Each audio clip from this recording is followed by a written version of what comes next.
A Agência Nacional de Transportes Terrestres, a ANTT, agradece a presença de todos e convidamos os presentes a ocuparem seus lugares. Pedimos a gentileza de desligar seus aparelhos de telefone celular ou configurá-los para um modo silencioso. E iniciamos esta sessão que está prevista pela audiência pública 012-013/2021, ANTT, de acordo com a deliberação 433, de 16 de dezembro de 2021, e considerando também o disposto na resolução 5.624, de 21 de dezembro de 2017, que dispõe sobre o instrumento do processo de participação e controle social no âmbito da ANTT. Para dar início aos trabalhos da mesa, com a palavra, o presidente dessa sessão, o senhor Leonardo Cavalcante. Senhoras e senhores, boa tarde. Em nome da ANTT, gostaria de saudar a todos os participantes dessa sessão. Declaro aberta a sessão prevista pelas audiências públicas número 12 e 13 de 2021, que tem como objetivo tornar público, colher sugestões e contribuições às minutas de edital e contrato, ao Programa de Exploração da Rodovia e aos estudos de viabilidade técnica, econômica e ambiental que visam a concessão para a exploração do lote Centro-Norte 3 e Centro-Norte 5. O lote Centro-Norte 3 é composto pelas rodovias BR-070, 174 e 364 no estado do Mato Grosso e BR-174 e 364 no estado de Rondônia.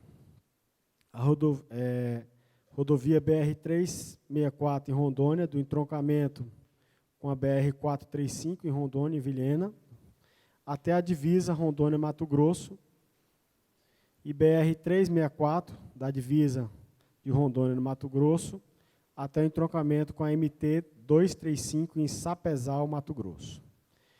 BR-174 Mato Grosso, do entroncamento com a BR-364 Mato Grosso, em Comodoro, Mato Grosso, até o entroncamento com a BR-070, no Mato Grosso, em Cáceres, Mato Grosso. E BR-070, Mato Grosso, do entroncamento com a BR-174, Mato Grosso, em Cáceres, até o entroncamento com a BR-163, 364, em Mato Grosso, em Cuiabá. O lote CN5 ele é composto pela rodovia BR-364, Rondônia, e rodovia que vai do entroncamento com a BR-435 em Rondônia, em Vilhena, Rondônia, até o entroncamento com a BR-319 em Rondônia, em Porto Velho, Rondônia, e acessos portuários. Meu nome é Leonardo Mesquita Cavalcante, sou ouvidor substituto da ANTT, fui designado como presidente dessa sessão para instalar esse ato público e compõe a mesa comigo Marcelo Fonseca, presidente da audiência pública 12 e 13, Henrique Carvalho, representante do BNDES, e o senhor Steph Quebot, representante do Ministério da Infraestrutura. Essa audiência pública está publicada no site da ANTT, www.gov.br/ANTT, acesse a informação, participação social, e lá no site da ANTT constam todas as informações e a documentação completa objeto dessa audiência pública. Os procedimentos aplicáveis a essa sessão presencial estão condicionados ao credenciamento prévio, por meio do formulário disponível no portal da ANTT, em acesso à informação, audiência pública número 12 e 13, e as orientações necessárias para inscrição para manifestação oral também estão disponibilizadas no site da ANTT, em participação social, audiência pública número 12 e 13. Sessão Porto Velho, hoje, dia 11 de fevereiro de 2022. O período para inscrição foi até às 18 horas, dia 9 de fevereiro de 2022, e a divulgação dos inscritos até às 18 horas, dia 10 de fevereiro de 2022. As sessões serão filmadas e disponibilizadas no canal da ANTT no YouTube. E o período de contribuições escritas, por meio do site Participação Pública da ANTT Participante, se encerra às 18 horas, dia 25 de fevereiro de 2022. Para informações adicionais, favor, enviar e-mail para ap012_2021@ntt.gov.br ou ap03_2021@ntt.gov.br.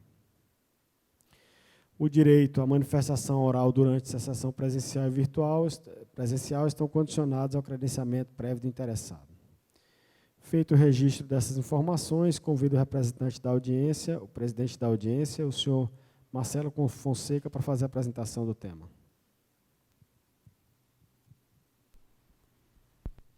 Muito boa tarde a todos que nos acompanham aqui hoje, que assistirão também posteriormente pelo YouTube, essa sessão lá gravada, né? E aqui, então, com a apresentação do trecho, nós temos o objetivo de oferecer melhores informações, né, um pouco mais de detalhes sobre o projeto, de forma que posteriormente possam ser feitas boas contribuições, tanto aqui no púlpito, oralmente, como posteriormente também pelo nosso canal participante no site da NTT. Então, aqui, primeiramente, nós tratamos de 2 lotes que foram mencionados pelo presidente da sessão, Leonardo, os lotes CN3 e CN5, correspondentes à apresentação aqui de audiência pública, número 12 e número 13 de 2021. Primeiramente, um contexto geral do projeto. Esse é um projeto que ele faz parte de um contexto maior, né, de uma iniciativa maior em parceria com o BNDES para a estruturação de diversos lotes ao longo do Brasil. Então, como pode ser visto ali do mapa, nós temos lotes no Nordeste, lotes no Sul, no Sudeste e também aqui na região Centro-Norte, né, que denominamos esse conjunto ali de 4 lotes que compõem, então, a região Centro-Norte. Nesses lotes que estamos inicialmente aqui, né, colocando em audiência pública do Centro-Norte, nós encontramos 24% dos trechos que já apontam a necessidade de ampliação de capacidade, ou seja, que já tem um tráfego saturado, né? Então, 24% já indicam isso desde a partida, 16% dos trechos têm acostamento fora da norma, né, acostamentos que não cumprem a sua função de prover segurança à rodovia, né, como alternativa para a parada e mesmo dando uma noção maior de capacidade. E também 40% desses trechos estão em estado de conservação ou ruim ou péssimo, conforme as pesquisas realizadas, ou seja, demandam importantes investimentos aqui de manutenção e conservação dos trechos. Então, o programa de concessões do Centro-Norte, ele conta com 4 lotes, 2 já foram apresentados à sociedade, nos processos anteriores de audiência pública, realizados recentemente, e nós temos mais 2 lotes, então, que serão apresentados aqui no dia de hoje, que tocam aqui a região, o estado de Rondônia. São um total, nesses 4 lotes, de 2.560 quilômetros que estão em projeto, portanto, para futura licitação. Primeiramente, nós começamos aqui com o lote CN3, que é composto pelas BRs 070, 174 e 364, fazendo, então, o percurso de Cuiabá até Vilhena, num total de 887 quilômetros. Esse lote é um lote composto, então, por 3 rodovias, a BR-070, partindo de Cuiabá até Cáceres, a BR-174, a partir de Cáceres, a BR-364, a partir de Sapezal, então, se conectando ao tronco do trecho, levando até Vilhena, pela BR-364, chegando a Rondônia. São, em termos de recursos operacionais, aqui aplicados recursos da ordem de 3 bilhões de reais, que são aquelas rubricas relacionadas à operação, ao atendimento dos usuários, aquela conservação mais rotineira do trecho, todo o monitoramento que é feito. Aqui, então, aplicados 3 bilhões. E como investimentos propriamente ditos, que são aqueles que ampliam a capacidade da rodovia, colocam novas melhorias, como viadutos, passarelas, acessos, nós temos aqui 3,8 bilhões sendo investidos. Então, num prazo de 30 anos, nessa extensão que comentamos de 887 quilômetros, tocando 17 municípios nos 2 estados aqui de Mato Grosso e Rondônia. Primeiramente, no nosso programa de investimentos, nós destacamos aqui, já desde a partida, desde a assunção do trecho, nos primeiros 2 anos, serão realizados o que chamamos de trabalhos iniciais, que são aqueles investimentos que visam eliminar problemas emergenciais dentro da rodovia, aqueles problemas que causam insegurança ao usuário, como buracos, trilhas de roda, afundamentos da pista, sinalização faltante, sinalização danificada, problemas, por exemplo, em bueiros que alagam a rodovia. Então, aquilo que realmente impacta ali na fruição imediata, em termos de segurança e também conforto para o usuário, já é tratado aqui nessa primeira etapa, né? Etapa que nós chamamos de trabalhos iniciais, e ao final do segundo ano, então, do período de concessão, o usuário já tem uma sensação de trafegar numa rodovia concedida, né? Como são conhecidos os demais trechos das rodovias federais que possuem concessão. A partir, então, desse período inicial, a partir do terceiro ano até o 8º ano de concessão, nós temos o que chamamos de recuperação da rodovia, que é uma recuperação estrutural de todos os seus elementos, né? Não só o pavimento, que tem suas camadas mais inferiores substituídas, tratadas, nós temos também uma recuperação de todos os demais elementos, pontes, obras de arte especiais, né? Viadutos, temos uma adequação em termos de largura das faixas, adequando a classes 1A ou 1B do DENIT, né? Conforme pista dupla ou pista simples. Entre outros elementos, são todos recuperados e colocados, então, na sua funcionalidade ideal, né, em termos ideais do que se planeja aqui para o projeto de rodovia. Isso é o que dá a longevidade, a sustentação desse sistema rodoviário ao longo do tempo, e a partir, então, do 8º ano são feitas as manutenções estruturadas, né, que, embora não tenham um perfil de tão elevado vulto de gastos como a recuperação, eles também são importantes, né, em termos de aplicação de recursos aqui, porque são feitos periodicamente. A cada 3, 4 anos se faz todo o tratamento, então, da rodovia, jogando ela novamente para aquele estado que a gente atingiu ali no 8º ano, né, e mantendo isso, então, até o 30º ano de concessão.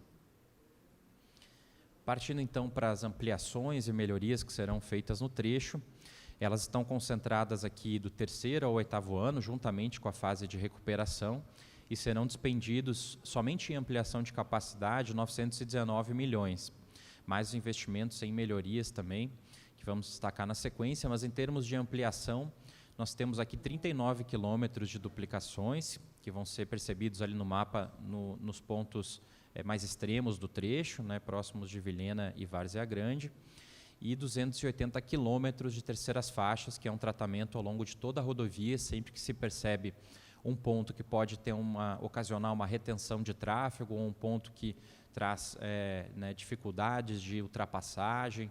Então, é feita toda essa avaliação diante dos estudos de capacidade, identificadas os pontos que vão receber, então, essa abertura de terceira faixa em relação à pista simples, né? Então, muito comum nos aclives em que os caminhões perdem a potência e acabam retendo o tráfego, a gente dispõe então dessa alternativa para você dar ali a fluidez e não ter os momentos de retenção, né, que é justamente o indicador de perda de nível de serviço do trecho. Então, a ideia é garantir um nível de serviço que se mantenha ali o tráfego todo, né, fluindo na velocidade diretriz da rodovia. Aqui na sequência um destaque em relação às duplicações que serão feitas, né, na região de Vilhena e de Várzea Grande, ali pode ser visto no mapa em azul.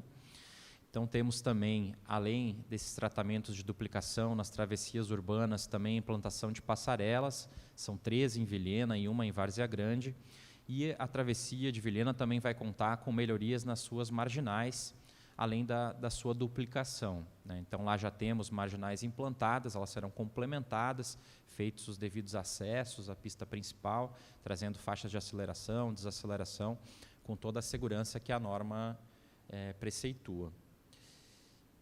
Na sequência, investimentos em grandes números, aqui dos 3,8 bilhões que serão aplicados em investimentos. Então, estão o que já destacamos, os 39 quilômetros de duplicação, os 280 quilômetros de terceiras faixas. Nós trazemos também outros números aqui, 84 dispositivos e interseções que serão ou implantados como novos ou remodelados a partir dos existentes, 7 quilômetros de vias marginais que hoje não são pavimentados, receberão o pavimento, 13 travessias em nível e 4 passarelas para pedestres transporem a rodovia diante dos núcleos urbanos, 4 obras de arte especiais, que são justamente as pontes e viadutos do trecho, né, novas ou ampliadas, né, serão 4, 5,3 quilômetros de vias marginais novas a serem implantadas e, por fim, aqui no destaque, 4 pontos de parada de caminhoneiros, que é uma novidade das nossas concessões. A cada 200, 250 quilômetros nós teremos então um ponto em que o caminhoneiro poderá parar, dormir, descansar com segurança e gratuitamente, e contará também com edificações que conterão banheiros, chuveiros e um espaço para descanso, inclusive com a possibilidade de acesso à internet gratuitamente. Então, isso é uma novidade que advém da Lei dos Caminhoneiros de 2015, que está sendo implementado então nesses novos projetos de concessões. Na sequência aqui nós trazemos um conceito de rodovias que perdoam, que é um conceito que deriva da aplicação de uma metodologia chamada IRAP, uma metodologia aplicada internacionalmente para você trazer maior segurança às rodovias, e ela se caracteriza por você primeiramente fazer uma leitura de todo o trecho rodoviário, quilômetro a quilômetro, vai se passando um equipamento que registra em imagens toda a rodovia e identifica então pontos de insegurança ao usuário, pontos que poderiam converter um acidente, que poderia ser leve, num acidente mais grave, como obstáculos às margens da rodovia, uma árvore, uma pedra, algum trecho que não tem uma separação entre as faixas, né, em um sentido e em outro, que podem gerar colisões frontais, que são os acidentes mais graves que nós temos, né? Então, a ideia aqui é fazer, a partir dessa leitura, um diagnóstico e investimentos dirigidos, microinvestimentos para essas questões. Então, aqui são centenas de pontos que são tratados, né, removendo esses obstáculos, criando áreas de escape, por exemplo, implantando barreiras rígidas na rodovia, que vão trazer, então, outro perfil de segurança para o trecho. Nós inicialmente já temos todo um programa, né, que é feito junto com a recuperação do 3º ao 8º ano, e posteriormente podem ser incluídos ainda outros investimentos ao longo do tempo nas revisões quinquenais do contrato, a cada 5 anos. Aqui, como nós temos hoje a situação da rodovia em termos de segurança, na primeira imagem aqui à esquerda, a gente pode ver ali uma classificação, que é a classificação dessa metodologia, que vai de 1 a 5 estrelas, sendo 1 estrela o trecho mais crítico, mais inseguro ao usuário, e 5 estrelas o melhor trecho, o trecho que provê ali esse conceito de rodovias que perdoam. Então, a gente pode ver hoje, nos trechos da BR-070, 74, 364, que nós temos diversos trechos em 1 estrela, que é a pior condição, mas também em 2 estrelas e alguns em 3 estrelas, né? Poucos ali em 4 estrelas. Então, a ideia é que com esse programa a gente passe, conforme a projeção aqui, para a situação da segunda figura, em que nós temos no mínimo 3 estrelas para aqueles trechos que recebem os investimentos de recuperação, mas não vão ter ali as obras mais intensivas, né, que são as obras de terceiras faixas de duplicação. E nesses trechos que têm as obras mais intensivas, ao menos nós conseguimos garantir ao menos 4 estrelas com a aliança das obras de ampliação com esses microinvestimentos. Então, no futuro, nós teremos aqui uma condição que é de 5 a 3 estrelas, sendo majoritariamente aqui entre 4 e 5 estrelas, né, nos níveis mais elevados de segurança, conforme essa metodologia que é aplicada à rodovia. Na sequência aqui nós trazemos a operação e atendimento ao usuário. É uma operação que, devido ao tráfego desse trecho entre Cuiabá e Vilhena, ela é caracterizada como padrão B. Nós temos o padrão A e o padrão B dentro dos projetos da agência. Então, aqui nesse trecho a gente vai apresentar o padrão B e, na sequência, no outro projeto, nós veremos o padrão A. No padrão B, nós temos o monitoramento feito por meio do Centro de Controle Operacional, né, padrão aqui das concessões federais, por meio de video wall, câmeras à disposição dos operadores da concessão, equipamentos que transmitem para ali os dados que são gerados em campo, e também por meio dos contatos dos próprios usuários que são atendidos ali pelo CCO, são possíveis, né, os atendimentos que são feitos na rodovia. Então, em termos de equipamentos, nós destacamos alguns deles aqui que estarão à disposição: o sistema de pesagem em movimento, as câmeras em pontos críticos da rodovia, o CFTV, e o equipamento novo aqui, que é a detecção automática de incidentes, que registra ali qualquer comportamento atípico, né, não comum dos usuários, como uma frenagem brusca, reduzindo sobremaneira a velocidade, alguma transposição das faixas da pista, qualquer incidente que você tenha fora do normal, isso já é indicado para o centro de controle para disparar, então, uma ação mais detida ali, naquele caso, e os equipamentos que podem atender o trecho. Também é possível contatar o CCO por meio do 0800 aqui nesse padrão de operação B. Então, vai estar à disposição o canal de comunicação. O usuário conta com os serviços de atendimento ao usuário, que chamamos de SAL, que ficam dispostos ao longo da rodovia, e além de poder receber os usuários, né, com mapas, água, banheiros, cadeiras, enfim, nós temos ali também o abrigo dos veículos da concessão. Dali são disparados os atendimentos de ambulâncias, então, que tem um tempo de atendimento previsto em contrato de 20 minutos, os guinchos leves de 60 minutos e os guinchos pesados em 90 minutos devem atender, então, as ocorrências que aconteçam ali na rodovia. Na sequência aqui nós passamos então para a parte de tarifação, as praças de pedágio que serão instaladas aqui no trecho, né, então são 7 pontos, né, espalhados ao longo da rodovia.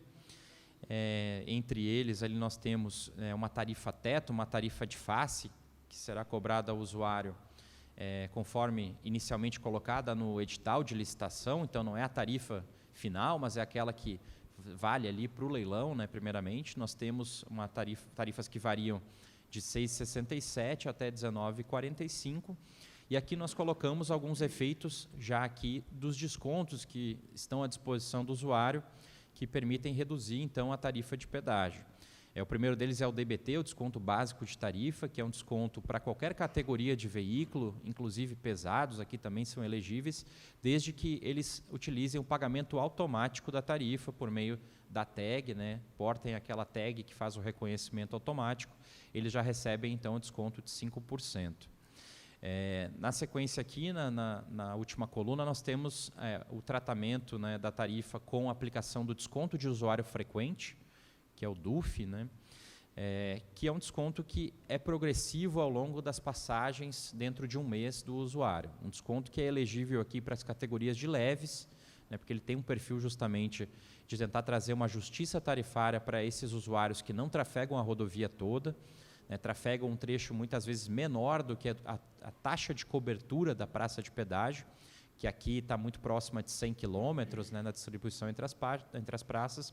Então, nós temos muitos usuários que trafegam entre 2 municípios mais próximos, né, entre um distrito e o centro do seu município. Então, esse é o desconto visando esse tipo de usuário. O usuário que vai fazer ali 20, 30 quilômetros, mas vai acabar passando numa praça de pedágio e pagando a tarifa cheia. Então, se ele for um usuário frequente e passar recorrentemente ali ao longo do mês, a cada viagem até o limite de 30, a tarifa vai sendo reduzida a cada passagem, de forma que a gente vai conseguir obter, na média, né, nessas 30 passagens ao final do mês, as tarifas que estão ali elencadas, então que variam de R$ 1,89 até o nível de R$ 14,96. Né? E por que dessa variação das tarifas? Justamente pela taxa de cobertura dessas praças. Né? Quando as praças são mais distanciadas uma da outra, a taxa de cobertura é maior. Então, a tarifa que ela é por quilômetro é multiplicada por esse trecho de cobertura e a gente resulta, então, nas tarifas que vocês veem ali aplicadas. Né? Mas, em termos de valor por quilômetro, aqui nesse trecho nós temos um valor de 12 centavos, 12,4 centavos por quilômetro. Então, que será cobrado aqui. Isso tudo antes do desconto do leilão. Temos o processo competitivo, que será conduzido posteriormente, em que são feitas ofertas, né, pelo trecho, pelas potencial aí futuras concessionárias, e esses deságios o governo federal tem estabelecido ali entre 15% e 20%, mantendo ainda a saúde financeira do projeto, né, um deságio ainda sustentável. Então, esses valores que vocês veem, vocês podem considerar ali, conforme o histórico da agência, ainda um potencial e muito provável desconto, né? Conforme nosso histórico, a gente normalmente tem descontos muito expressivos ali sobre a tarifa de pedágio, então, da ordem de 15% a 20% ainda de redução. Aqui na sequência temos um detalhamento do funcionamento do desconto de usuário frequente, ele fica à disposição de vocês depois, mas é justamente mostrando essa ideia da redução progressiva ao longo do mês. A cada passagem, você reduz então progressivamente a tarifa de pedágio até a 30ª passagem, e a partir dali ela fica fixa no menor patamar possível, né, que é a partir de 30 reduções da tarifa de pedágio.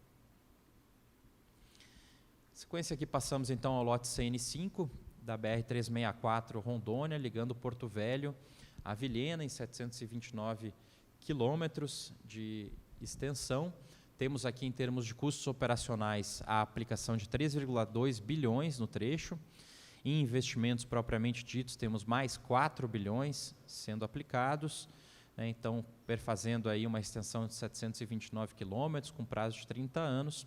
Tocamos, então, 18 municípios no estado de Rondônia, com esse trecho de concessão que acaba de forma transversal, né, cortando todo o estado pela BR-364. Da mesma forma como no primeiro trecho, nós temos aqui o programa de trabalhos iniciais, mas aqui, diferentemente, pelo perfil mais elevado de tráfego desses trechos, nós temos um programa de trabalhos iniciais já dentro do primeiro ano de contrato.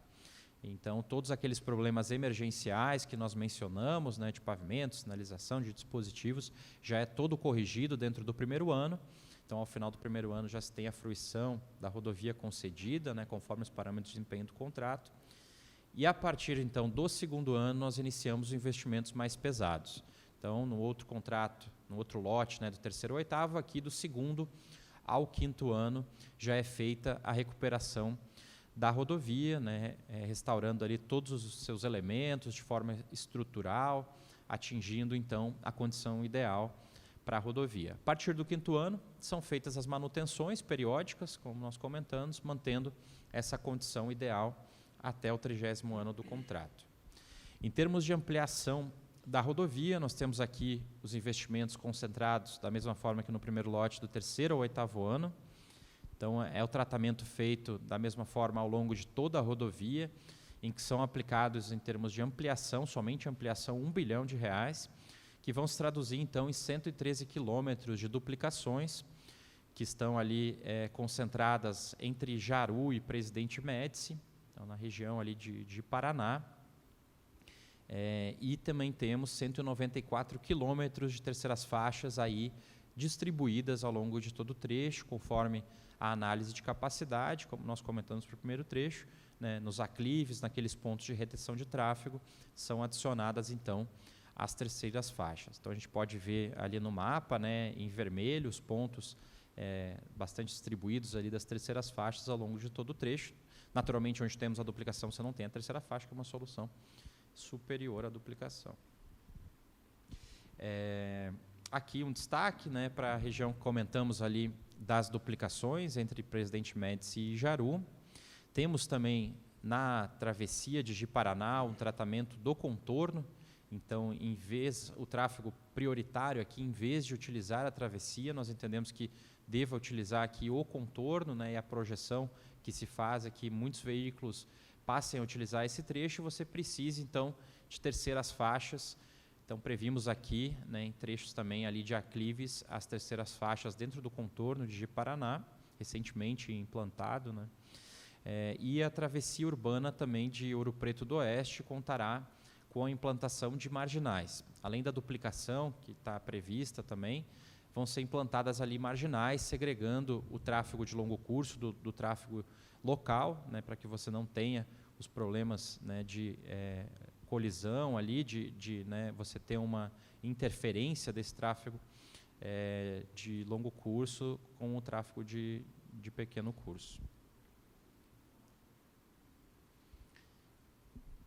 Aqui, justamente na região de Porto Velho, nós temos importantes investimentos aqui relacionados ao acesso, né, ao município e aos terminais portuários, que são ali considerados como o novo porto de Porto Velho. Então, ao norte ali do município, nós temos ali no Madeira a instalação de terminais, né, recente, e que está em pleno desenvolvimento. Então, aqui hoje já existe um acesso implantado em leito natural, e a ideia, então, é que, baseada nessa primeira diretriz de acesso, nós façamos uma implantação da rodovia em padrão federal, né, na classe 1B, de pista simples, e traremos também ali o tratamento do acesso ao município, né, o contorno norte de Porto Velho, então fazendo ali, conforme o traçado em vermelho, né, o acesso na porção norte do município. Temos aqui nos entroncamentos dessas novas pistas aí, alguns dispositivos. Então temos 2 dispositivos do tipo trombeta, um dispositivo em desnível, que abre uma alça e permite você cruzar a via por cima, né, em desnível, né, da via existente.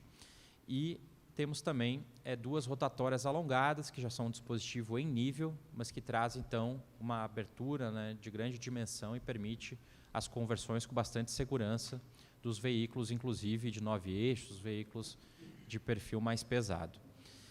Temos aqui também a previsão de passarelas, então serão 3 passarelas dentro da mancha urbana de Porto Velho e mais 2 passagens também em nível. Então, estão sendo ali conforme colocadas, conforme visto ali no mapa em amarelo.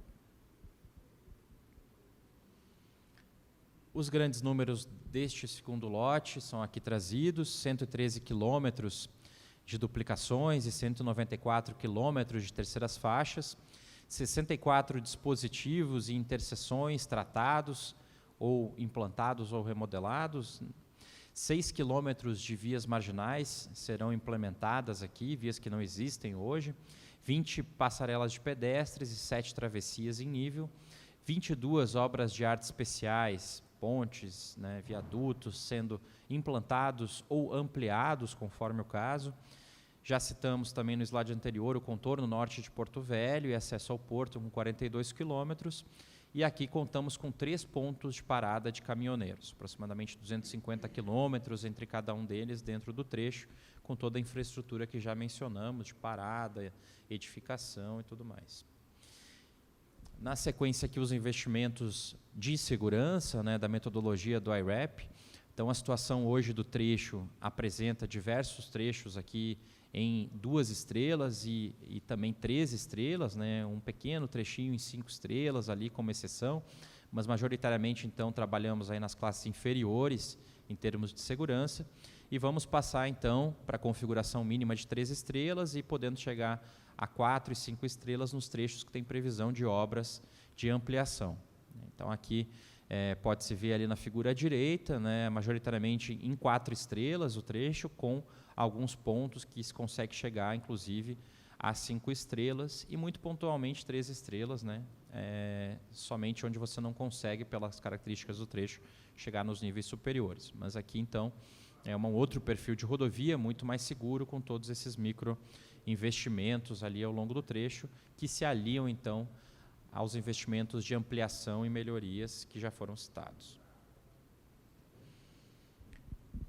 Em termos de operação e atendimento ao usuário, nós temos aqui o atendimento e operação considerados como padrão A, então são um pouco superiores ao que nós tínhamos no outro trecho. Nós vamos mostrar aqui as diferenças que vão ser aplicáveis aqui ao trecho da BR-364 Rondônia.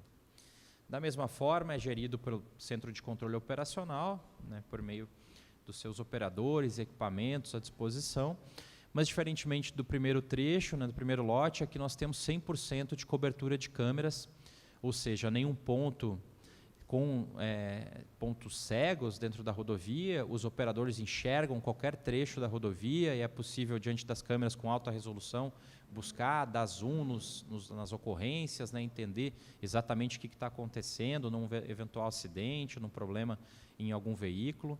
Então, cobertura de 100%. E aqui também, além do 0800, nós temos o sinal de internet disponível para os usuários ao longo de todo o trecho, né, tecnologia wireless aqui, de Wi-Fi, e o usuário vai contar então com a possibilidade de baixar um aplicativo em que ele pode se comunicar com a concessionária diretamente, obter informações sobre as condições da via, né, entre outras funções ali diretamente com a concessionária. Então, temos também aqui os serviços de atendimento ao usuário espalhados ao longo de toda a rodovia, e teremos então tempos de atendimento um pouco mais curtos do que no outro lote, né, dado esse padrão A de atendimento, que são de ambulâncias em 15 minutos, guinchos leves em 40 minutos e guinchos pesados em 75 minutos. Todas essas questões elas envolvem, né, uma aplicação de 3,2 bilhões de recursos ao longo do tempo e funcionarão aí, então, em complemento a todos os investimentos de infraestrutura que já foram mencionados, né, na rubrica de CAPEX, de investimentos propriamente ditos. Passando aqui, então, as praças de pedágio, aqui no trecho, elas variam, então, do nível de 3,69 nas proximidades de Porto Velho até 20,35 em Alto Paraíso. Como nós falamos, essa diferenciação se deve à cobertura de cada uma dessas praças, ao seu trecho de cobertura. Então, você pode considerar ali entre uma praça e outra, no meio delas, no meio do trecho, né, a divisão da área de cobertura, de influência de cada uma das praças, e a partir dessa quilometragem obtida, aplicado a uma tarifa quilométrica aqui, que é de 11 centavos, 11,4 centavos nesse trecho, nós chegamos, então, à tarifa por praça, a tarifa de face, que é cobrada do usuário.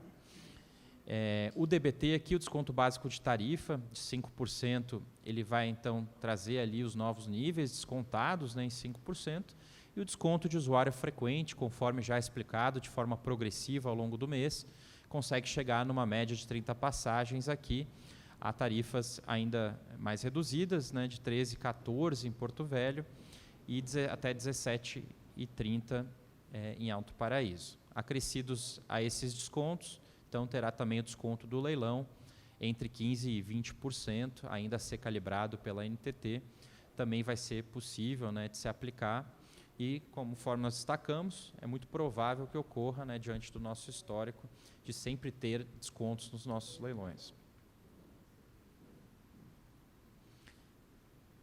Alguns destaques gerais do modelo regulatório, como funcionará o contrato de concessão, algumas regras, né, que serão aplicáveis aqui ao contrato.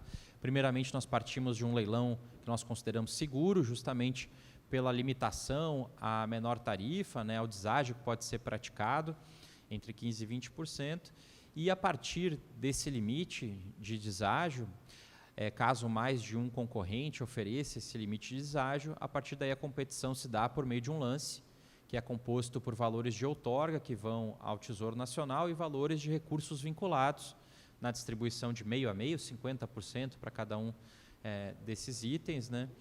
E esses recursos vinculados, então, eles vão permitir que você tenha um conceito de estabilidade tarifária. São recursos que são depositados dentro de uma conta da concessão, uma conta que fica ali com esses recursos para serem utilizados para a inclusão de novos investimentos, para que você dê algum reequilíbrio que é devido à concessionária, não precise repassar isso para o usuário, né, para a tarifa de pedágio. Então, esses recursos formam ali um colchão que dão segurança, solidez à gestão contratual para que você não tenha surpresas ao longo dos 30 anos de gestão. Além do valor que é colocado no lance dentro dessa conta por meio dos recursos vinculados, nós temos também uma alíquota de 3% sobre a tarifa de pedágio paga, que vai diretamente para essa conta, ou seja, não vai para a concessionária, e sim para uma conta que vai sendo gerida ali pela NTT, e nós temos a previsão de usar esses recursos de forma mais intensiva a cada 5 anos, por meio das revisões quinquenais, que é um período de reavaliação do contrato, que a gente vem aqui, conforme previsão da nossa regulação, do contrato também, a gente vem à sociedade, por meio de audiências públicas, discutir como esses recursos devem ser melhor aplicados, se em novos investimentos ou até reduzindo a própria tarifa que é cobrada dos usuários.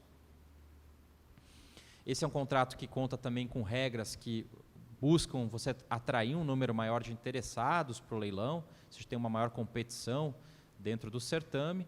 Entre essas regras que foram aprimoradas, né, eram regras que eram apontadas às vezes como barreiras para a entrada de novos investidores, né? Então estão as regras de extinção antecipada, o acordo tripartite que envolve também o financiador dentro do contrato e a mitigação do risco cambial, permitindo que se tome aí com menos risco recursos no exterior para investir aqui no Brasil. Já comentamos dos descontos, mas aqui trazemos o conceito da tarifa mais justa, né, pela aplicação dos descontos, que vai trazer a tarifa para patamares que são mais próximos do que o usuário efetivamente usa do sistema rodoviário, então, portanto, trazendo esse conceito de tarifa mais justa. Temos também incentivos dentro do contrato para a conclusão dos investimentos pela concessionária. Então, eles vêm do nosso aprendizado de outras etapas de concessão, em que, em algumas situações, as concessionárias não executavam plenamente os investimentos. Passamos a trabalhar, então, com fortes incentivos contratuais que alinham o interesse da concessionária com o interesse dos usuários. E aqui, o exemplo que nós damos aqui é a reclassificação tarifária, que é um instrumento que faz com que a concessionária só faça jus aos valores de tarifa referentes aos grandes investimentos, né, que é aplicável aqui às duplicações, e estamos estudando estender também para as terceiras faixas, que ela só receba integralmente quando tiver o investimento já concluído e entregue para o usuário. Então, a partir desse momento, a NTT analisa e permite, então, que seja cobrada a tarifa por esses investimentos, né, de maior vulto. Esse contrato conta também com um instrumento bastante moderno de certificação de projetos, obras e parâmetros de desempenho, feito por verificadores independentes, são terceiros que são acreditados pelo Inmetro para fazer esse tipo de inspeção. Então, muito similar às certificações que se faz de produtos, né, de qualidade. Aqui nós temos uma figura de uma inspeção que é realizada por essas empresas, né, e vai subsidiar, então, a fiscalização da agência para que ela consiga, né, fazer uma fiscalização mais pormenorizada por meio desses insumos. E isso é aplicável, então, para as obras que são entregues, para os parâmetros que estão sendo cumpridos de qualidade do pavimento, por exemplo, né, da retrorefletância da sinalização, que é aquela luminosidade que é emitida de volta para o usuário. Então, todos os parâmetros de desempenho do contrato também aqui receberão esse apoio aqui da certificação. Temos a resolução de controvérsias também, que conta com regras mais bem detalhadas para arbitragem, então evitando que litígios vão à justiça dentro da concessão, entre concessionária e NTT, e o Dispute Board, que é um comitê de resolução de disputas técnicas, que vai contar ali com especialistas que poderão dirimir, então, dúvidas quanto às soluções que vão ser implementadas do ponto de vista da engenharia, né, do ponto de vista técnico. Por fim, aqui destacamos a sustentabilidade, um contrato que conta com elevados padrões em termos de sustentabilidade, inclusive a figura do carbono zero, que todas as emissões de carbono feitas pela concessionária têm que ser neutralizadas por ela, pela compensação com créditos de carbono, plantio compensatório, entre outras medidas para essa finalidade. Destacamos também aqui, por fim, uma reformulação de todo o capítulo de penalidades do contrato. Então, isso aqui é para que você tenha, né, uma capacidade maior de cobrar a concessionária, então reforçando novamente os incentivos para que ela cumpra plenamente o contrato. Então, foi feita toda uma melhor especificação da tabela de penalidades, com marcos iniciais. Então, desde o início, ela já é cobrada, né, no momento que ela deve entregar o projeto para realizar o investimento, e também marcos de conclusão daquela obrigação. Temos aqui regras também de limitação da contagem de mora das multas, né, disparando a partir dali, a partir de 50% já de multa sobre o valor do investimento que gerou aquela multa, podendo disparar, então, outras medidas, como a própria caducidade do contrato, né. Então, é um sistema bastante seguro, né, mas que protetivo, digamos assim, né, que dá maior segurança e faz com que você tenha ali um incentivo melhor para o cumprimento.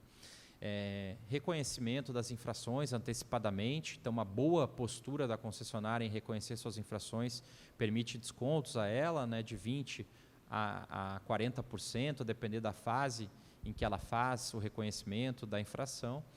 E também, aqui nessa concessão, não há opção da concessionária em não pagar a tarifa de pedágio, porque se ela não fizer isso, a gente tem a possibilidade de fazer a retenção dos próprios recursos que entram pela tarifa por meio da conta de penalidades, né, da tarifa que entra, vai para uma conta centralizadora e dali pode ser retido em uma conta de penalidades que vai acabar posteriormente sendo revertida então para o pagamento dessas multas ao Tesouro Nacional.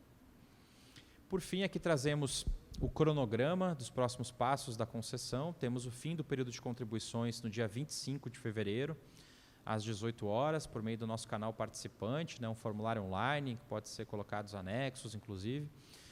As respostas a essas contribuições estão previstas para ser feitas dentro do segundo trimestre, com o correspondente ajuste nos estudos de viabilidade, no projeto como um todo. O passo seguinte é a aprovação de um plano de outorga que é enviado pela NTT ao Ministério da Infraestrutura, que faz então a sua validação, sua aprovação ainda dentro do segundo trimestre. Na sequência, o envio desse projeto é feito ao Tribunal de Contas da União, que faz a sua avaliação, diante de suas considerações, propõe determinações e recomendações que depois são verificadas pela agência e atendidas, tanto quanto possível ali. Determinações são totalmente atendidas e recomendações, se possível, são também atendidas pela agência. E também, na sequência, temos aqui a previsão, ainda no terceiro trimestre, da própria publicação do edital de concessão, que é o ato seguinte, então, a aprovação do tribunal, a publicação, e aí teremos um período entre a publicação do edital até o leilão de aproximadamente 100 dias, para que os atores ali interessados no leilão possam estudar de forma bem detalhada o projeto, e finalmente fazemos então o leilão no quarto trimestre de 2022.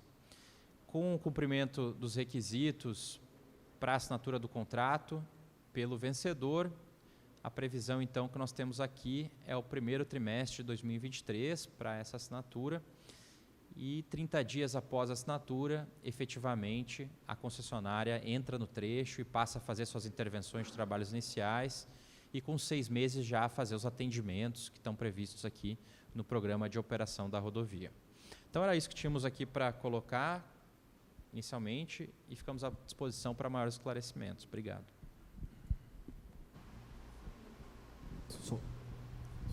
Agradeço, Marcelo Fonseca, pela apresentação. E, dando prosseguimento aos trabalhos, vamos dar início à etapa das manifestações orais. Gostaria de informar que o tempo será de 5 minutos para cada inscrito. E, quando chamados, favor se identificar com o nome completo e, se for o caso, o nome da empresa ou entidade que esteja representando. Peço que faça sua manifestação utilizando o microfone aqui na nossa direita, no púlpito à direita. E gostaria de chamar aqui o primeiro inscrito, o deputado estadual, o senhor Adelino Folador.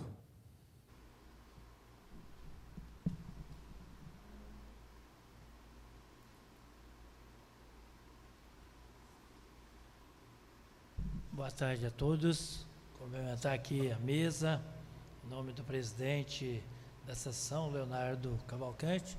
Cumprimentar todo o pessoal da mesa, cumprimentar todas as pessoas aqui presentes, parabenizar os que vieram, lamentar que aqui não tivesse mais gente. Eu acho que é uma audiência pública muito importante e, com certeza, é a hora de questionar, de participar nesse momento. Então, para nós é um prazer estar aqui, ficamos sabendo hoje, mas conseguimos estar aqui presente.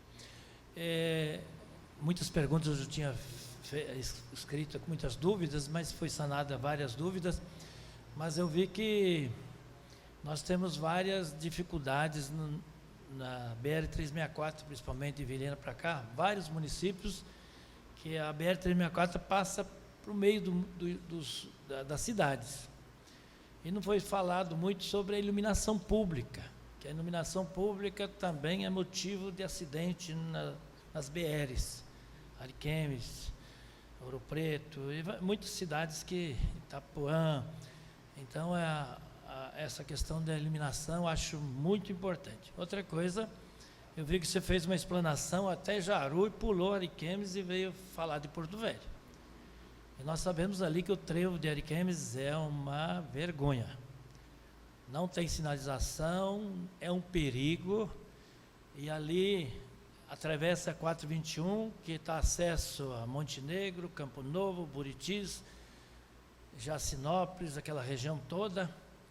E há uma previsão, inclusive saiu uma BR lá pela Estrada Parque e sair aqui na 364, indo para o Acre, que quando alaga aqui, teria essa BR para fazer o desvio.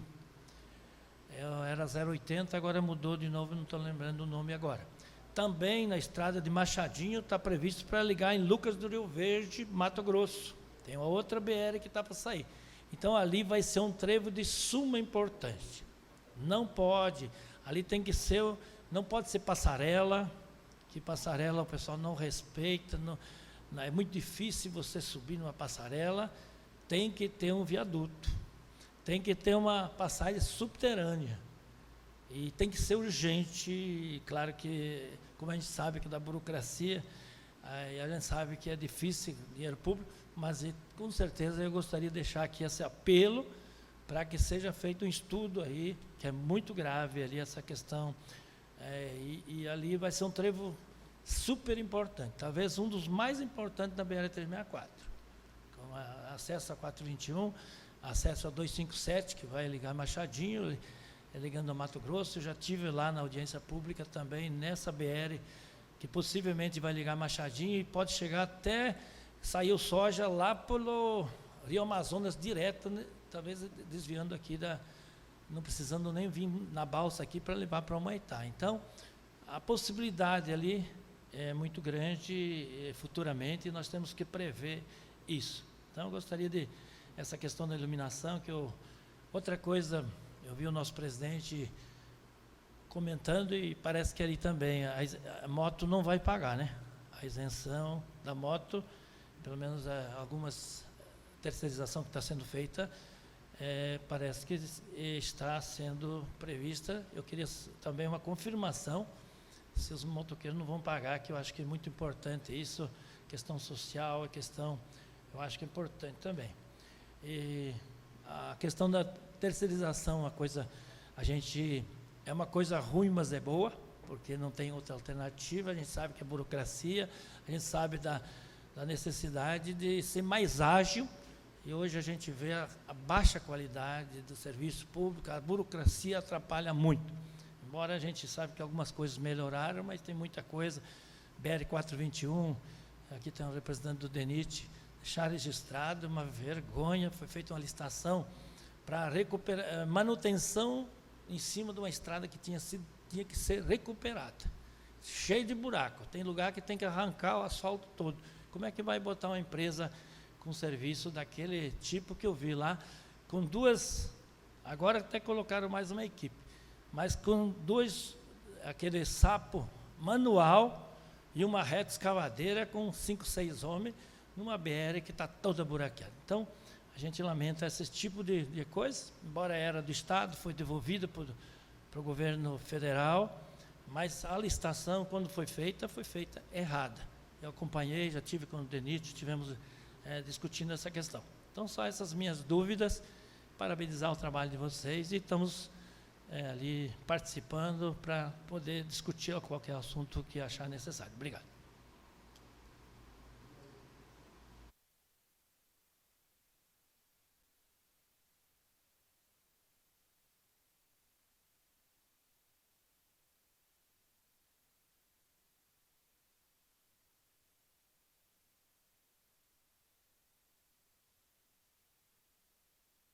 Som. Agradeço a contribuição do deputado estadual Adelino Falador.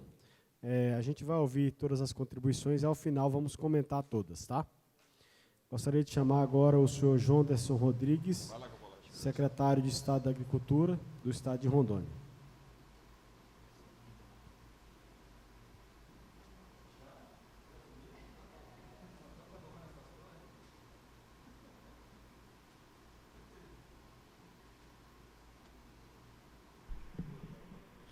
Boa tarde, senhor Leonardo, obrigado. Só uma correção, né?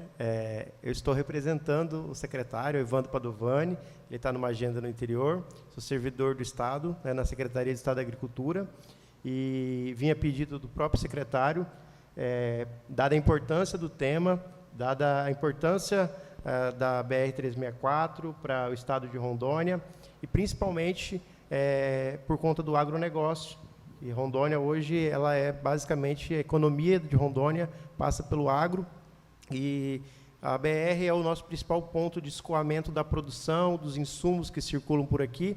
Então, pelo que a gente pôde acompanhar, certamente tudo que está sendo proposto vai melhorar ainda mais a infraestrutura, que é muito necessária. Não ficou muito claro, talvez eu não tenha entendido, gostaria de melhor esclarecimento referente à parte do acesso da BR, no Distrito Industrial aqui em Porto Velho, até a zona portuária, né? Então, nessa parte, gostaria de entender melhor o que vai ter de investimento dessa infraestrutura, e já deixar aqui o apelo para que conste neste trecho também uma duplicação, para que todas as carretas que circulam, principalmente com a produção agrícola, a gente sabe que a soja hoje já chegando aí a praticamente 500 mil hectares de área em Rondônia, o agro, os grãos que vêm do Mato Grosso, que passam por aqui. Então, a gente entende que é uma área de grande relevância, que tem um investimento nessa parte também de duplicação do distrito industrial até a zona portuária aqui da região do município de Porto Velho. Nossa participação é essa. Obrigado. Agradeço, sou Janderson Rodrigues, representando aqui a Secretaria de Estado de Agricultura do Estado de Rondônia. Gostaria de chamar agora o senhor Gilberto Maciel da Costa, da empresa SC Transportes.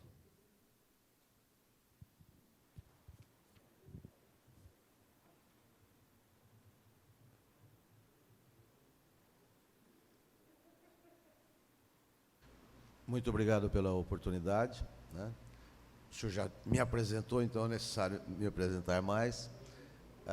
Boa tarde a todos, obrigado pela presença de todos. E a primeira coisa que eu queria falar é parabenizar, né, a NTT, o senhor Leonardo, a mesa, não só pela audiência, mas pela pontualidade e o rigor com que começaram esta audiência. Isso é fantástico. É um sinal, né, de assim, organização e respeito ao público. Isso é fantástico. Bom, parabéns aos senhores. Bom, em seguida, SC Transportes, ela é uma empresa de navegação. Ela navega no Rio Madeira, Rio Amazonas, não é uma empresa de transporte rodoviário. Porém, a navegação, se não for o transporte rodoviário, a carga não chega até o porto, né? Então, fantástico. Eu entendi, eu me inscrevi para dar importância ao que o representante da Secretaria da Agricultura falou, que era o trecho da BR até o setor portuário, que é o novo setor, que é o Chuelo, né? Mas eu verifiquei já que durante a apresentação ele já está incluso no projeto, né? E isso é muito importante, porque nós já temos lá diversas empresas de navegação já implantando, né, o sistema para o transporte, inclusive as nossas, 2 empresas nossas, a CN Navegação também, né, para o transporte de grãos e também a vinda de fertilizantes. Isso vai baratear muito. O transporte de navegação é 40% mais barato que o rodoviário.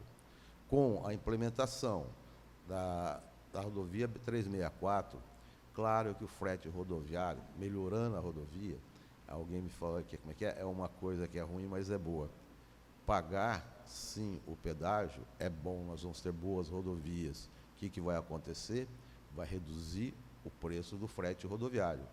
Isso vai beneficiar o agronegócio para Rondônia, porque frete mais baixo para levarmos os grãos, frete mais baixo para trazermos o fertilizante, trazermos outros produtos que vão depois, via rodoviária, ser distribuídos nos locais de plantio, né?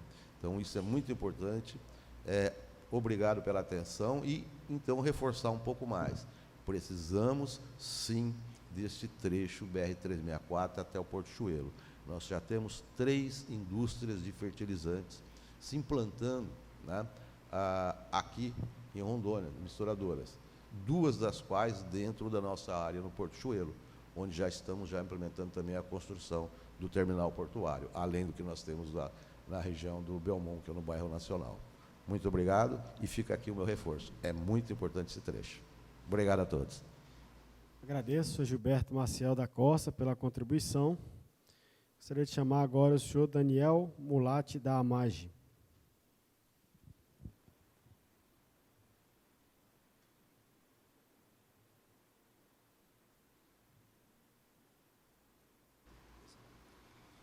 Bom, boa tarde a todos os presentes. Obrigado pela oportunidade, Leonardo. Daniel, sou da AMAGE, né? Então, queria só reforçar o que o colega acabou de falar ali em relação ao transporte. Pelo que eu entendi da apresentação, serão, a partir do 3º ano, o aumento de capacidade, que seria, no caso, a ampliação do Arco Norte, passando ali por região de Portechuelo e chegando até o aeroporto, né? Hoje, a gente já tem um volume, com as outras empresas que já estão instaladas, a gente já tem um volume de em torno de 400 a 500 caminhões por dia que passam naquela região ali de Portechuelo, eu falo Expresso Porto, né? Ali fazendo aquele Arco Norte. E com previsões de outras empresas a se instalar.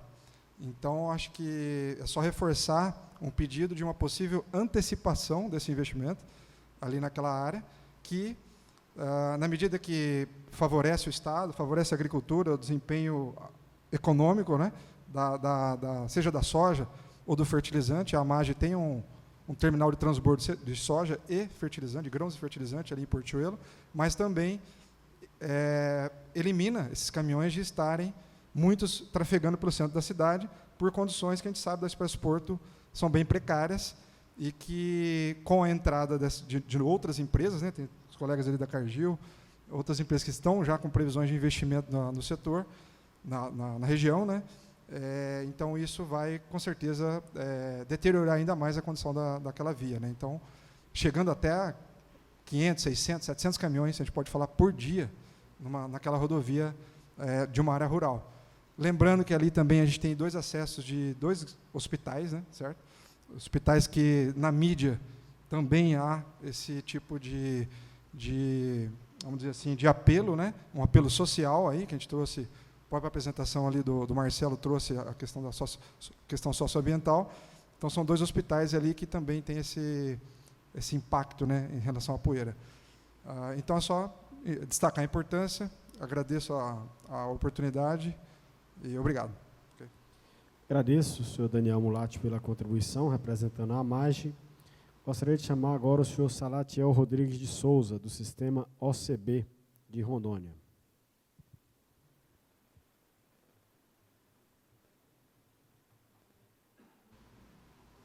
Pedi a todos a autorização para tirar a máscara, até porque estamos distantes.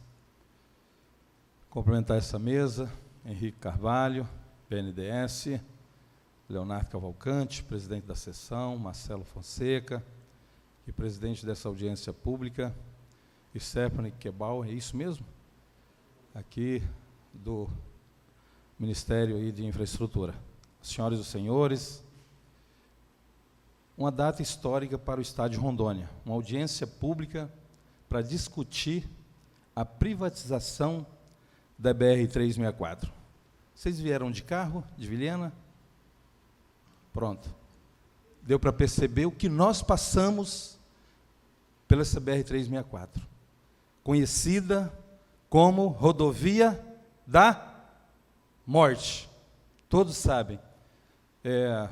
Toda vez que nós estamos falando da BR-364, acidentes estão acontecendo, infelizmente. Porque é acidente, senhores, todos os dias. Não falamos do acidente, que a questão do que perde dos seus produtos. Nós estamos falando pela vida. Em 2012, deputado Delino Falador, fizemos uma reunião em Cacoal, lançamos lá uma camiseta com o título Duplicação da BR-364. Duplicação pela vida. É pela vida.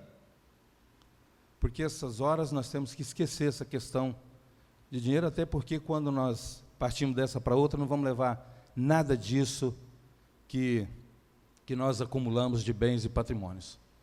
Então, essa audiência pública, fiz questão de estar aqui presente, um dos poucos, né, Adelino, que aqui estão, mas que é bem representados.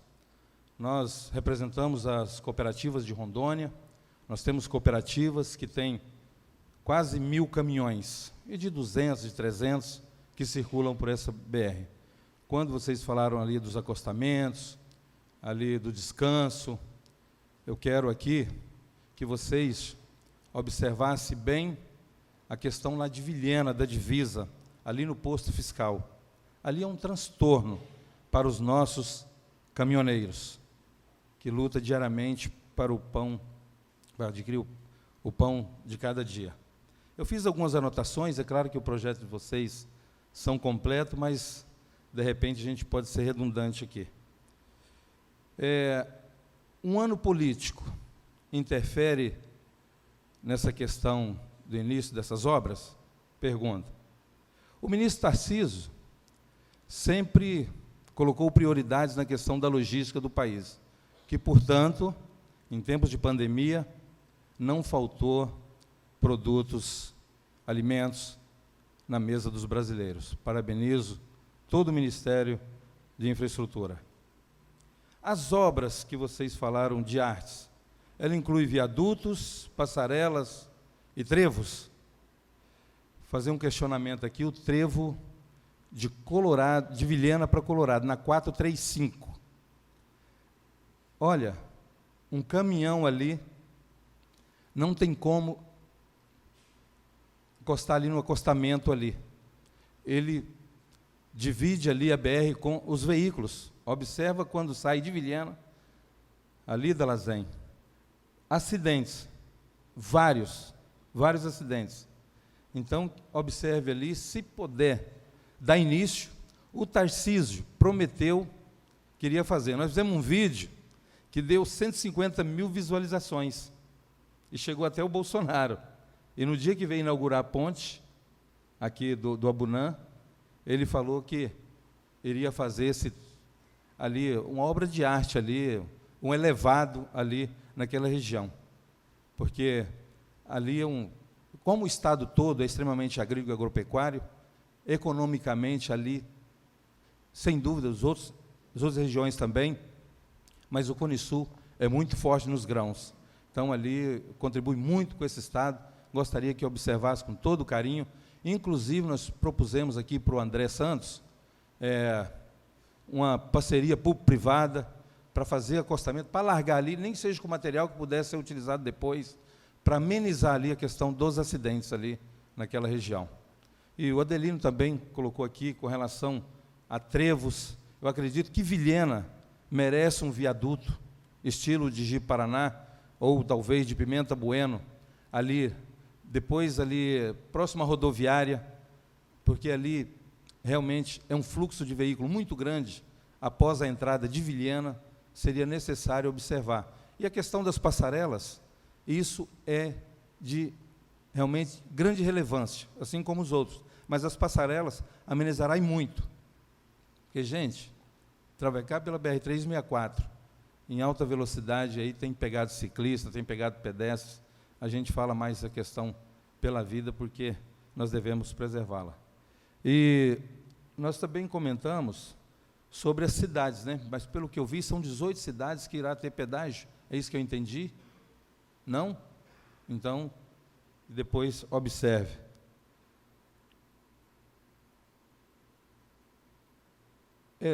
Terá algum convênio com alguma empresa na questão dos pedágios? Por exemplo, eu citei aqui cooperativa, quase 1000 caminhões. Há essa possibilidade, assim com empresas também, que têm aí frota de veículos, de repente uma questão a se estudar, fica aqui, como se diz, já estou contando que essa BR está duplicada já, viu, gente? Então, estamos pedindo já para poder fazer. A exemplo de Mato Grosso, uma vez viajando ali, Rondonópolis a Cuiabá, pessoal cobrando pedágio sem terminar as obras. Não sei se vocês lembram disso. Eu achei aquilo um absurdo, senhoras e senhores. Antes de terminar as obras, cobrar pedágio. Pelo que eu conheço, tem que trabalhar primeiro para depois faturar, né, ou ganhar. E aí que fica essa observação. Enfim, gente, é isso que nós gostaríamos de observar. E não sei daqui para o Acre se tem algum estudo feito, porque Porto Velho é tão grande que tem distrito daqui a quase 400 quilômetros, que é Nova Califórnia, com divisa com Acre. E é uma região que está crescendo muito nessa questão de produção de grãos e bovinos. Depois da inauguração da ponte, principalmente, está desenvolvendo muito com altos investimentos. E também, com certeza, logística, eu sempre digo, é importante para tudo. É através da logística que você consegue outras coisas maiores, tanto a preservação da vida, quanto a economia do Estado. Muito obrigado, parabéns, e vamos fazer com que saia do papel e na prática. Obrigado. Agradeço ao Salatiel Rodrigues de Souza pela contribuição. Gostaria de chamar agora o senhor Márcio Rosa, da Transportes Bertolin.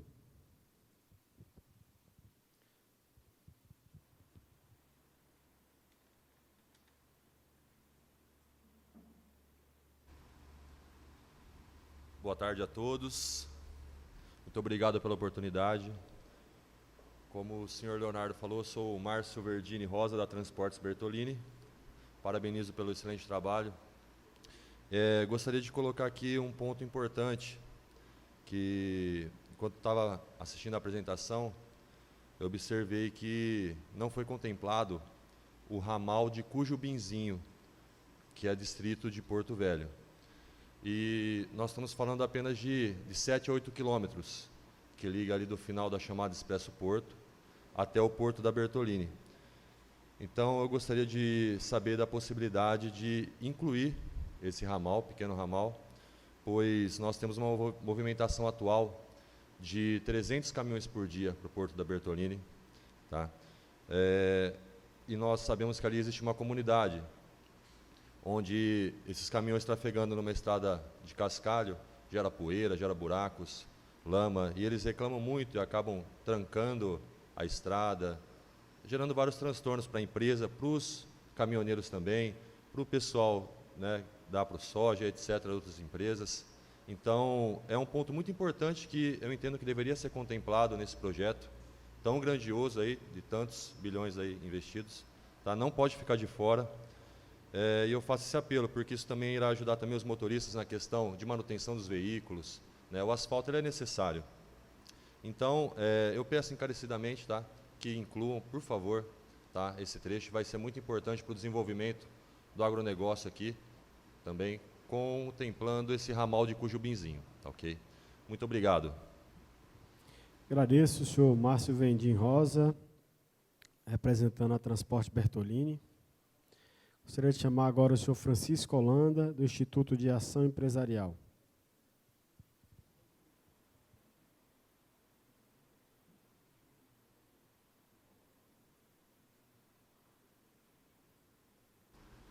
Boa tarde a todos, ao presidente Leonardo, na qual cumprimento os demais membros da mesa. Como o deputado Adelino Falador e o Salatiel falou agora há pouco, realmente nós temos poucos representantes aqui empresarial. Eu quero me apresentar. Além do Instituto de Ação Empresarial, eu sou também membro do Grupo Pensar Rondônia, na qual inclui a Federação do Comércio, a Federação da Agricultura, associações comerciais, enfim, diversas entidades de classe, na qual nós sempre buscamos, de maneira, como se diga, harmoniosa com os poderes, o desenvolvimento do Estado. Em 2019, nós tivemos uma audiência com o presidente Jair Bolsonaro, na qual o Salatiel esteve presente, nessa comitiva na qual eu coordenei, e naquela vez nós já conversamos com o presidente e com o ministro Tarcísio sobre a duplicação da 364. Em 2020, numa vinda do ministro Tarcísio, conversei novamente com ele, e aí a minha dúvida agora, ele me disse que alguns trechos da BR, onde o movimento fosse maior, e a extensão menor, por exemplo, Jaru, Ouro Preto, seria feito com recurso do governo federal. Tá? E que os demais trechos, por questões financeiras, iria dar continuidade no estudo, iria ser privatizado. Tá? E agora, a dúvida é essa, se será totalmente privatizada com recurso do privado, ou se esses trechos, onde em 2020, quando ele falou comigo e o governador Marco Rocha, aqui na solenidade, ele falou, Chico, essa questão tratada em 2019, está no radar para 2022, realmente sair do papel, a mesma coisa da BR-421, que entre Ariquemes. Essa eu sei que agora, recentemente, eu falei com o André, que é o diretor do DENIT aqui em Porto Velho, e ele me disse que até março desse ano já terá a empresa que vai fazer o projeto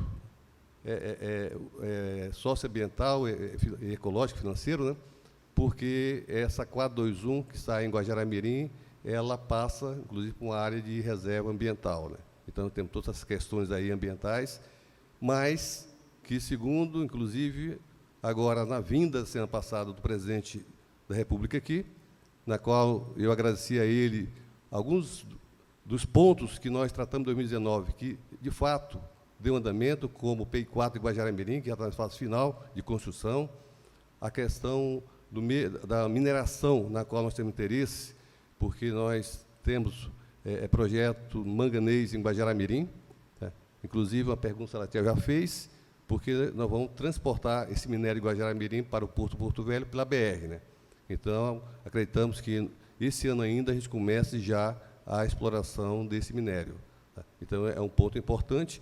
E também é importante, como nós tínhamos apresentado ao presidente, que é a questão mineral nas áreas indígenas e áreas de preservação ambiental, né? Aí veio uma pandemia, houve uma audiência aqui em Porto Velho, ou seja, das tratativas que nós fizemos, de fato, o que o presidente prometeu tem cumprido, tá? E a BR é um fato agora real que vocês estão em andamento. Mas a minha dúvida realmente é essa, a questão desses trechos entre, por exemplo, Jaru, Ouro Preto, são trechos pequenos, Ji-Paraná, Médici, que, segundo o ministro, tinha me dito que seria feito com recurso do governo federal, tá? E essa questão, como já foi pontuada do Salatiel, se há no radar também a questão da ida até Rio Branco, né, desse projeto, porque da última cidade de Porto Velho para Rio Branco fica 200 quilômetros, menos 200 quilômetros. Tá? Então, a extensão de Porto Velho até a nossa último distrito são quase 400 quilômetros. Tá? Então, era essa o questionamento e, ao mesmo tempo, dizer que nós de Rondônia acreditamos, de fato, no governo federal, porque o que tem nos prometido, de fato, algumas coisas já estão acontecendo, outras estão em andamento. Então, é por isso que Rondônia sempre tem aqui muito a agradecer ao governo federal pelo esse olhar diferenciado que tem tido por nós aqui, esse estado distante, mas um estado que vem crescendo, o estado que mais cresce atualmente no país, e esperamos, aí, em 3 a 5 anos, dobrar a nossa produção, principalmente na questão do grão, do soja. Muito obrigado, e obrigado pela atenção de todos. Agradeço ao senhor Francisco Holanda pela contribuição. Vou passar a palavra agora para os representantes da mesa que vão comentar as contribuições recebidas.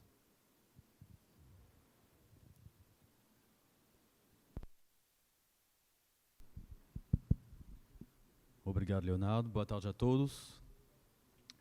Obrigado pelas contribuições bem interessantes, por sinais, e isso demonstra a necessidade que vocês têm deste projeto, e a gente fica feliz de poder contribuir para melhorar, né, as condições da região. Talvez um pequeno histórico para que vocês entendam o interesse que o governo federal tem para a BR-364 Rondônia. A gente já está estudando este projeto faz tempo, talvez alguém se lembre, já teve um estudo em andamento faz alguns anos, em 2016, para ser exato. Tanto é que Marcelo e eu já viemos aqui para percorrer o trecho na época. É um projeto que não deu certo, mas a gente não abandonou e a gente está voltando com esse projeto já muito mais maduro que está sendo apresentado para vocês, né? Então, esse é um primeiro ponto para mostrar que é um projeto de Estado, né, até eu diria. O segundo ponto é por que a gente vai conceder. O Marcelo já explicou isso na apresentação, mas a gente tem que trazer a realidade para vocês, né? O Ministério tem como vinculados o DENIT à NTT, né? E ele tenta otimizar isso da maneira mais assertiva possível. O DENIT tem um orçamento que está cada vez mais decaindo, né? O DENIT já chegou a ter orçamento de 2 dígitos de bilhões. Hoje ele vai chegar com grandes penas a alguns bilhões. Por exemplo, a previsão para 2022 para o estado de Roraima é simplesmente de 71 milhões para manutenção e 40 milhões para ampliação. 40 milhões a gente só faz alguns quilômetros de duplicação. A gente só faz 2, 3 dispositivos mais complexos. Então, só para mostrar para vocês as dificuldades que o DENIT tem, e a gente tem que parabenizar os colegas do DENIT pelo empenho que eles têm. A gente esteve hoje de manhã na Superintendência Regional e vê a empolgação das pessoas, mas realmente eles têm uma dificuldade enorme para trabalhar porque não tem recurso, né? Então, por isso que a gente está fazendo essa parceria com a iniciativa privada, né? Então, isso é um primeiro ponto, gente. O segundo ponto que eu quero, eu vou falar de vários, mas alguém citou a iluminação pública. Realmente é um problema. A gente teve muitos casos ao longo das nossas concessões de segurança pública mesmo, tanto dos usuários da rodovia quanto dos lindeiros. Hoje a gente coloca iluminação pública em todas as travessias urbanas, por conta da concessionária. Por quê? Porque quando era instalado pela concessionária e bancado pela prefeitura municipal, infelizmente os recursos também dos municípios são escassos e, enfim, não iluminava. Então a gente decidiu resolver bancando a iluminação pública com o projeto. Então hoje não vai ter mais esse problema, vocês podem ficar tranquilos. Sobre os acessos, gente, aos portos, né, porque tem 2 portos, né, o Porto Novo e o Porto Velho, a gente apresentou para vocês um projeto, né, que vai ter início, como foi falado, no 3º ano. O Marcelo pode depois explicar para vocês o porquê de não adiantar estas obras. Isso não é só daqui, é de todos os projetos. Mas a gente foi hoje de manhã, a gente aproveitou que a gente tinha uma folga para visitar justamente a região dos acessos, né? A gente viu justamente o acesso a Cujubinzinho e a gente vai avaliar. Realmente faz sentido a gente colocar, já está pavimentado, é um trecho pequeno, né? Estou falando do acesso da parte mais horizontal, né? Não estou falando do acesso ao terminal em si. Mas no que tange a este barramento, eu vou dizer que vai alimentar os terminais, a gente vai avaliar assim como a gente está tentando propor a melhor forma de conectar o acesso ao porto público, né, para não ter problemas de desapropriação, etc., né. Sobre o distrito industrial, a gente realmente não foi considerado, não foi previsto no projeto, a gente vai avaliar. Já tem um dispositivo que permite o acesso ao trecho vermelho que está na tela. Então vamos ver se, complementando esse dispositivo, a gente consegue também acessar o distrito, mas vamos avaliar sim. Por fim, gente, o dispositivo de acesso à BR-435 foi também questionado em Vilhena.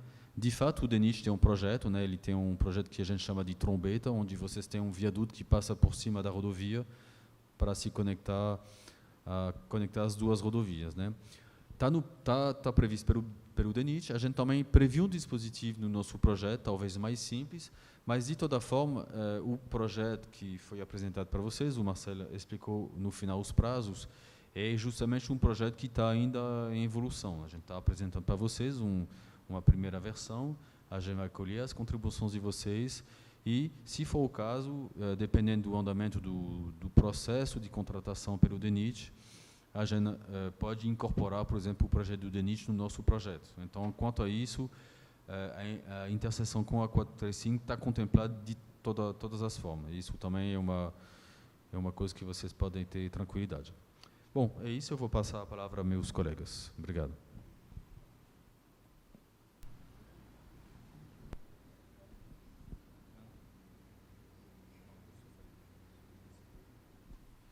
Bom, fazer alguns complementos aqui à fala do Stefani. Primeiramente, quanto ao trevo de Ariquemes, né, na primeira fala do deputado Adelino, a gente tem no nosso projeto a previsão exatamente da instalação de um trevo ali, com todos os movimentos em desnível, né. É o dispositivo mais completo que nós temos, né. Tem outros, né, trombeta, diamante, enfim, mas o trevo justamente é o que permite, em todos os sentidos, você transpor em desnível a rodovia, né. Então, ali a gente tem esse mais robusto dispositivo, né, previsto. Então, já foi visto aqui quando, né, os nossos engenheiros vieram aqui a campo, né. Inclusive, bom dizer, né, que a gente faz essa primeira avaliação inicial, tem toda uma equipe que estuda, mas aqui é o momento da gente refinar, né, de a gente ver se as nossas previsões foram corretas, ver se a gente não está esquecendo alguma coisa. Então, justamente um dos objetivos da audiência pública é justamente esse. Mas, nesse caso, está lá contemplado, sim. Quanto à questão das motocicletas, né, recentemente nós tivemos essa diretriz da política pública, né, que foi de justamente a gente não fazer mais a cobrança das motos, né, nos nossos contratos, e recentemente já passamos, né, até em contratos anteriores recentes, né, que foram editados aí a não prever mais esse pagamento. Então elas contam ali como uma isenção, né, as motos. Então a categoria referente a elas é isenta. Então, da mesma forma aqui vai ser feito dessa forma. Os documentos que estão no nosso site já contêm essa isenção prevista. Passar aqui a falar das questões de antecipação de investimentos, né, que o Daniel colocou. Então, existem alguns motivos pelos quais é bastante difícil a gente antecipar investimentos no primeiro e segundo anos do contrato, né.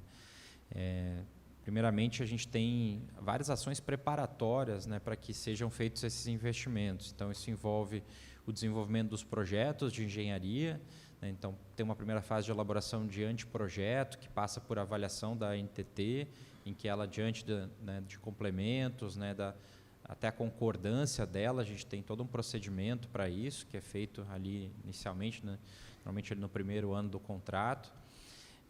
E aí, posteriormente, tem que ser desenvolvido um projeto executivo, né, que é aquele necessário para você realmente entrar e executar a obra. Então, a gente primeiramente tem essa questão de projeto, e em paralelo com o desenvolvimento do anteprojeto, né, em nível já de projeto básico, nós temos a definição da diretriz perfeita do traçado, né, e isso é um requisito para que a gente tenha também os trâmites de licenciamento ambiental sendo realizados. Paralelamente ainda, caso seja necessário, a gente tem que fazer toda a previsão de desapropriações do trecho, tudo isso antes de fazer a entrada mesmo na execução. Embora a gente esteja falando aqui de um trecho que já está implantado, né, ele foi implantado numa condição sem atender aos normativos, né, por exemplo, com larguras de faixa que não são as mesmas que a gente trabalha na classe do DENIT. Então, tudo isso vai exigir um projeto que guarde uma característica diferente do que está hoje ali implantado. Inclusive, até a visita hoje feita pela nossa equipe aqui, viu que possivelmente a gente possa fazer até melhorias naquele traçado ali existente. Existe essa questão de estender até né, outros terminais, ali o segundo terminal, né, o traçado. Então, todos esses atos preparatórios, a gente estima ali que eles levem esses 2 anos para que a gente possa iniciar as obras. Então, é muito difícil que a gente consiga fazer antecipações antes desse prazo. Inclusive, os nossos contratos, todos eles contam com essa previsão de atos preparatórios ali nos primeiros 2 anos, né? Então, a gente pode avaliar aqui alguma questão de exceção, mas realmente fica bastante restrito para que já se preveja ali no primeiro ou segundo ano esse tipo de intervenção.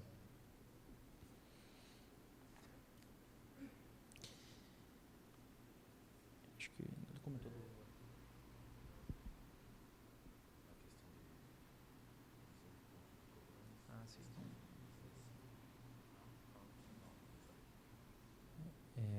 Quanto a uma questão que foi colocada aqui, quanto ao ano político, né, o ano de eleições que nós temos, só assegurar aqui que nós não temos interferência nenhuma da questão das eleições. São projetos que são de uma carteira de maior prazo, né, eles já foram aí pensados há alguns anos atrás. Nós já estamos desenvolvendo o projeto há aproximadamente 2 anos, já que ele vem sendo preparado. Então, a questão de termos eleições esse ano não interfere em nada a nossa realização do leilão, como previsto no final do ano, lá no último trimestre, né? E isso a gente deve seguir em paralelo às eleições sem nenhuma interferência, o cronograma que nós apresentamos aqui. Quanto à questão das obras de arte especiais, que foi colocado, né, a necessidade que nós temos ali de Vilhena para Colorado, eu acho que o Stefani já entrou, no centro de Vilhena.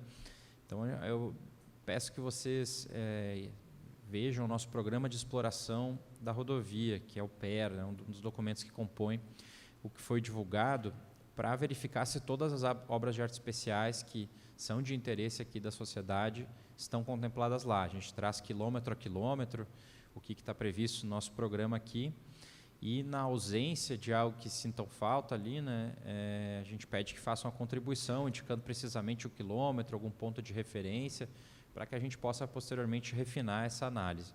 Mas algumas questões já naturalmente vão estar previstas. O Stefani citou aqui a questão do trecho ali que liga a Colorado, né, entroncamento dele com a BR-364, a gente já tem um dispositivo previsto lá, o DENIT, inclusive, já tem também um projeto.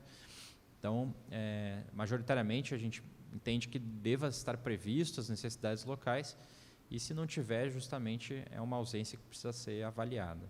Então, a orientação é essa, né? Procurem verificar e depois fazer a contribuição. BR-435, né? Perfeito, perfeito. Então, a ideia do DENIT é executar, conforme a informação que a gente obteve, ainda esse ano, né? Então, seria antes do nosso projeto aqui.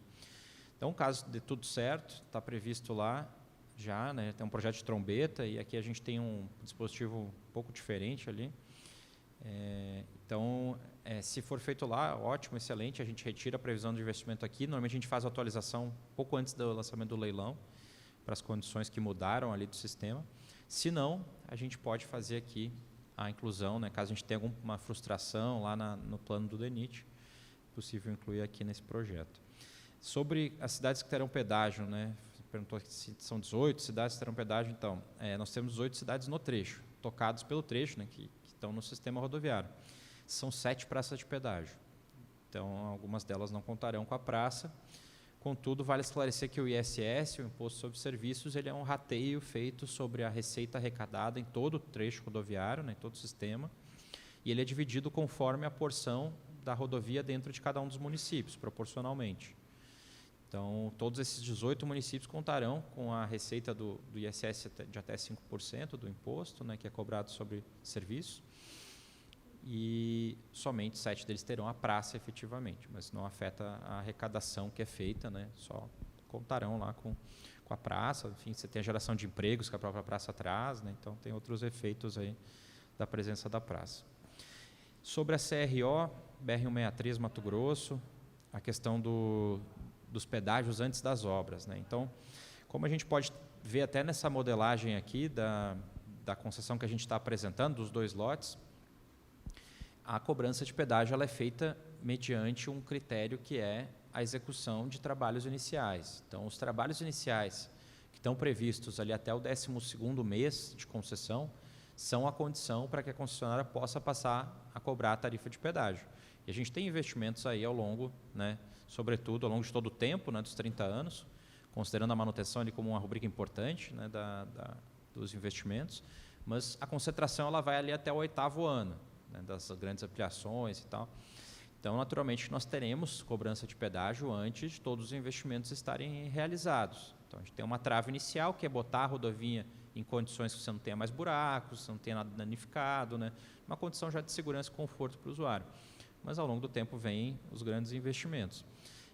O que a gente tem aqui, diferente dos contratos antigos, é para os grandes investimentos, a gente não prevê a cobrança cheia já na partida. A gente prevê um degrau ali, uma elevação, incremento tarifário pontual, né, que é feito diante da conclusão desses investimentos. Então, isso vale para as duplicações, já está no modelo, e nós estamos estudando aqui também fazer para as terceiras faixas.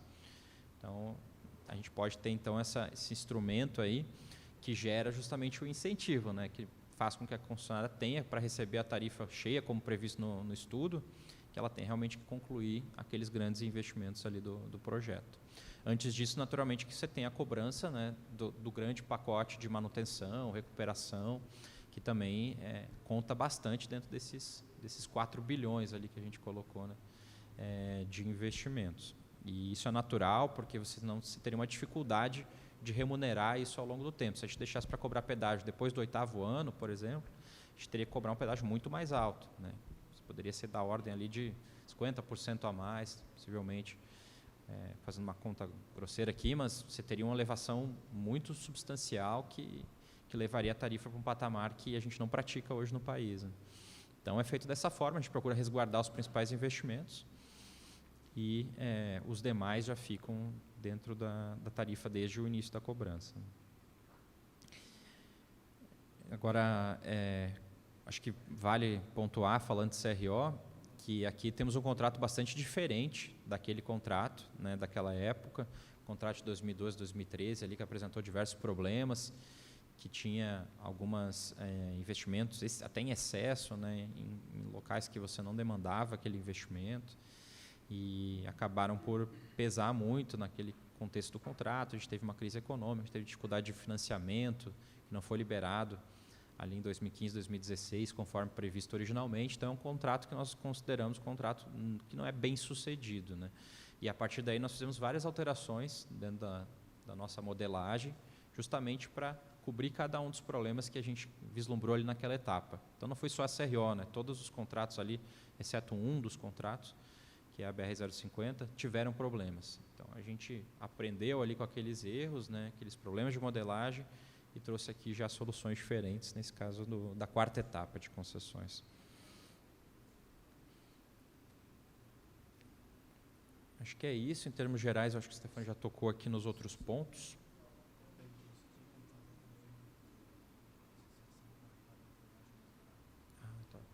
O Leonardo está me lembrando aqui de uma última questão, sobre a possibilidade de alguma tarifa diferenciada mediante convênio com associações, enfim, órgãos da sociedade. Então, nós não temos nenhuma possibilidade no nosso modelo de diferenciações em relação aos usuários, né? Então, há uma previsão das categorias, né? Então, as categorias têm cada uma a sua tarifação por eixo, né, para veículos maiores. A moto recentemente foi isenta, como nós falamos aqui, o veículo leve é uma categoria 1, mas dentro das categorias, né, dentro do mesmo perfil de veículo, a gente não faz diferenciações a depender do usuário. Isso não funciona. Também não há nenhuma diferenciação, por exemplo, de municípios, né? O município que tem a praça de atividade, que é muito comum se falar, né? Aquele município que tem a praça deveria ter uma isenção, uma tarifa menor. Isso não é feito por um motivo bastante simples, é que qualquer redução em relação às tarifas que estão orçadas ali, elas vão impactar em um aumento para outros usuários. É uma questão de isonomia, né? Então, se você tem uma redução da receita daquele público, outro público vai ter que pagar por aquela fatia, né? Então, vai ter que compensar. Então, por esse motivo, né, é política da agência, né, não fazer qualquer diferenciação de público. Também algo que está presente na política pública do Ministério da Infraestrutura, não realizar esse tipo de diferenciação. Então, assim, outros convênios para outras finalidades, de cooperação, troca de dados, né, outras questões são possíveis, né, sempre são possíveis com a concessionária. Agora, para essa finalidade específica, não é permitido, né, que se faça, então, diferenciações tarifárias. Questão do ramal de Cajubinzinho, acho que já está bem tratado aqui. Então, eu devolvo a palavra para o presidente, Leonardo. Agradeço os componentes da mesa pelos esclarecimentos, né? Gostaria de informar que o PER, que é o Programa de Exploração da Rodovia, é um documento que está lá no site da NTT, na audiência pública, em onde constam todas as obras que serão executadas ao longo de todo o contrato, dos 30 anos. Então, lá tem a obra que vai ser executada, em qual quilômetro e qual ano ela vai ser executada. Então, a gente pede que vocês analisem o PER, né? Podem sugerir retirada de obras que vocês entendem que não são necessárias, como inserir novas obras, ou então mudar aquela obra que está ali planejada, para que a gente possa fazer essas adequações no contrato. Tá? Então, é bem interessante que vocês analisem o programa de exploração da rodovia. Senhoras e senhores, em nome da NTT, agradeço a participação de todos. Declaro encerrada essa sessão pública realizada hoje, dia 11 de fevereiro, na cidade de Porto Velho, no estado de Rondônia. Boa tarde a todos.